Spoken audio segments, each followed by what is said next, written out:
नमस्कार। मैं राकेश वर्मा आप सभी का स्वागत करता हूं आपके अपने परिवार एसएन गुरुकुल पर। बिहार में शिक्षा विभाग से जुड़े हुए 3 महत्वपूर्ण भर्तियां जो बीपीएससी आयोग के माध्यम से हो रहे हैं, कई महीनों से अधर में लटके हुए थे। उन सभी भर्तियों में सम्मिलित जो भी अभ्यर्थी थे वे बेसब्री से इंतजार कर रहे थे कि यथाशीघ्र परिणाम घोषित हो और आगे की प्रक्रिया बेहद जल्द शीघ्रतापूर्ण संपन्न करा लिया जाए। उनमें से 2 महत्वपूर्ण भर्तियां, जिसमें एक है बीपीएससी प्रधान शिक्षक भर्ती और दूसरा है बीपीएससी प्रधानाध्यापक भर्ती, उनका परिणाम घोषित किया जा चुका है। जो परिणाम आए हैं वह काफ़ी खुशी भरा है कि उससे हजारों की तादाद में हमारे नियोजित शिक्षक शिक्षिकाओं को प्रधानाध्यापक बनने का अवसर मिला है। और यह जो परिणाम घोषित हुआ है, इससे 2 ऐसे मंसूबे, मंशा, मानसिकता वाले जो विचारधारा वाले व्यक्ति हैं, उनके गालों पर गहरा तमाचा है। पहला वैसे हैं समाज में कुछ लोग जिनका नज़रिया जो है, जिनका जो मानसिकता है वह नियोजित शिक्षकों के प्रति ऐसा बना हुआ है कि नियोजित शिक्षक कामचोर होते हैं, आलसी होते हैं, अयोग्य हैं। जैसे-तैसे वो बहाल हो चुके हैं और बिहार के शिक्षा व्यवस्था को बदतर बनाने में नियोजित शिक्षकों का ही हाथ है। वे पढ़ाते नहीं हैं, जाते हैं, गप्पे लड़ाते रहते हैं, उनके पास कोई योग्यता नहीं है, कोई ज्ञान नहीं है, कोई बुद्धि नहीं है। वे घूस दे कर के आ गए हैं तो मुखिया को, अन्य पदाधिकारी को वे जैसे-तैसे जो है सेटिंग कर कर के आ गए हैं। इस प्रकार से तमाम तरह के लांछन लगाए जाते रहे हैं नियोजित शिक्षकों के ऊपर। अब एक बार नियोजित शिक्षकों ने जब बीपीएससी आयोग के माध्यम से शिक्षकों की भर्ती हुई, तो बड़े तादाद में परिणाम ला करके मेरिट सूची में जगह बना पा करके और वैसे मानसिकता वाले, वैसे विचारधारा वाले समाज के जो लोग हैं, उनके गालों पर गहरा तमाचा मारा। उसके बाद जब राज्यकर्मी बनाने हेतु सरकार के द्वारा, विभाग के द्वारा क्षमता परीक्षा लिया गया, उसमें महज 2 सवा 2 लाख में से 1,87,000 शिक्षकों ने क्षमता परीक्षा अच्छे अंकों से उत्तीर्ण करके और वैसे विचारधारा मानसिकता वाले जो समाज के लोग हैं, जो लालछन लगाते रहते हैं नियोजित शिक्षकों के ऊपर, पुनः एक बार उन्होंने उनके गालों पर गहरा तमाचा मारा है।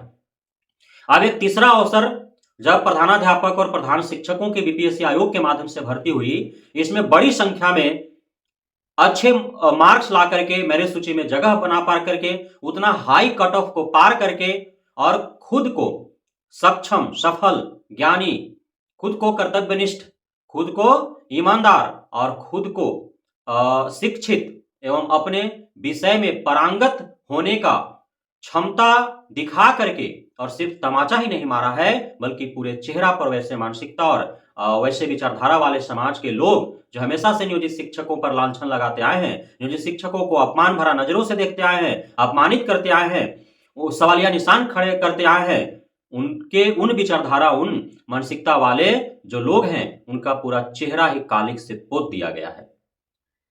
दूसरा, जो अब तक कोटे वालों को लेकर के टारगेट किया गया है, आरक्षित जो वर्ग के लोग हैं उनको टारगेट किया जाता रहा है कि आरक्षण के वजह से हमारा देश पिछड़ रहा है।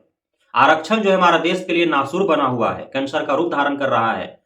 हम पीछे जा रहे हैं आरक्षण की वजह से, क्योंकि कोटे वाले कम अंकों पर जो है वे बहाल हो जाते हैं, उनके अंदर ज्ञान होता नहीं है, बुद्धि नहीं होता है, कुशलता नहीं होती है। वे आरक्षण का लाभ लेकर के, छूट का लाभ लेकर के और सामान्य वर्ग के अपेक्षा बहुत ही कम निम्नतर अंक पा करके भी और वे नौकरी पा जाते हैं। चूंकि अकुशल होते हैं, अज्ञानी होते हैं, बुद्धिहीन होते हैं, विवेकहीन होते हैं, जहां जाते हैं वे कचरा फैला देते हैं, उनके अंदर योग्यता नहीं होता है और वे अपने कार्यों को सही ढंग से कर नहीं पाते हैं। उसका दुष्परिणाम हो रहा है कि हमारा देश बर्बाद हो रहा है। तो ऐसे जो मानसिकता वाले लोग हैं, विचारधारा वाले लोग हैं, या जो प्रधानाध्यापक और प्रधान शिक्षक का जो कट ऑफ है उस पर यदि आप एक नजर डालेंगे तो आप पाएंगे कि कहीं ना कहीं आरक्षित वर्ग के जो लोग हैं उन पर जो लांछन लगाने वाले हैं उन पर भी गहरा तमाचा पड़ा है। उनका भी पूरा चेहरा जो है वो कालिक से पोता हुआ नजर आ रहा है। अब उनके उस वैसे विचारधारा मानसिकता वाले जो लोग हैं उनके चेहरे पर 12 बजा हुआ दिख रहा है, पूरा पसीना से तड़तड़ा रहा है, उनका चेहरा काला सा हो गया है, छाही पड़ गया है।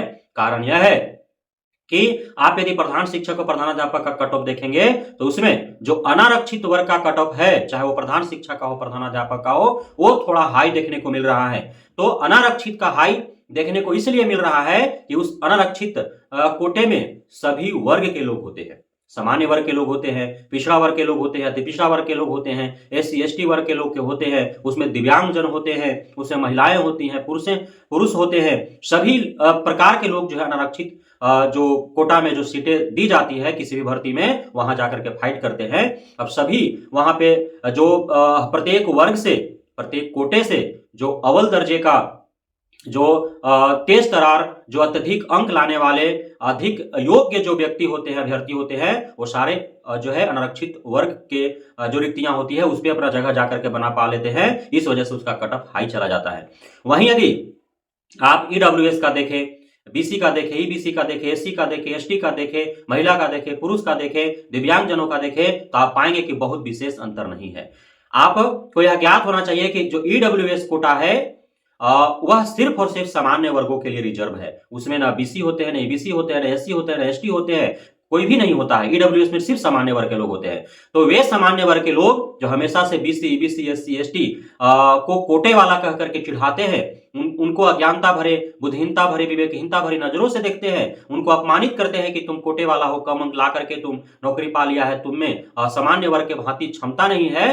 तो EWS का आप कट ऑफ जाकर के देखिए, जिसमें सामान्य वर्ग के ही लोग उसमें आवेदन करते हैं और उन्हीं लोगों का रिजल्ट होता है EWS कोटे में। आप देखेंगे प्रधान शिक्षक वाले में तो SC से भी कम कट ऑफ उनका गया हुआ है। तो अब कैसे वो नौकरी करेंगे, कैसे उनका जमीर गवा देगा, जबकि हमेशा से SC ST और OBC EBC वालों को जो है अपमान भरा शब्दों से नवाजते रहे हैं कि तुम्हें क्षमता नहीं है, तुम कोटा वाला हो। आज SC वर्ग से भी कम कट ऑफ जो है वो प्रधान शिक्षक में EWS का गया हुआ है।